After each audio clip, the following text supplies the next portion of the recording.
बिल्कुल गलत सुना है आपने कि अल्लाह ताला जब किसी से नाराज़ होता है तो उससे सजदे की तौफीक छीन लेता है।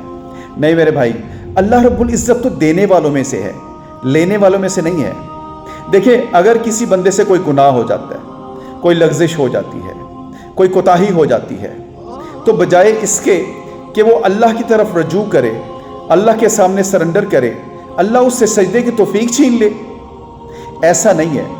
देखिए, अगर अल्लाह ताला लोगों के गुनाहों की वजह से उनसे सजदों की तौफीक छीनना शुरू हो जाए तो ये तो इंसानों के लिए बहुत मुश्किल बन जाएगी, क्योंकि इंसान तो ऐसी इबादत कर ही नहीं सकता जिसके लिए अल्लाह ताला डिज़र्व करता है। फिर तो अल्लाह के पास सिर्फ फरिश्ते ही रह जाएंगे जो उसकी इबादत करेंगे।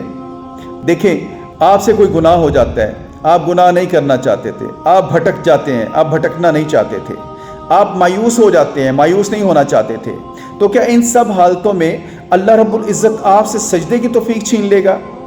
वो रब जो हर वक्त अपने हाथ फैलाए बैठा होता है कि मेरा गुनाहगार बंदा मेरी तरफ आए, मेरी तरफ रजू करे, अपने गुनाहों से तौबा करे और उसको मैं माफ़ कर दूं, क्या वो बंदों से सजदों की तौफीक छीनना शुरू कर देगा? ऐसा नहीं है। अल्लाह रब्बुल इज़्ज़त जब नाराज़ होता है तो सजदे की तौफीक नहीं छीनता।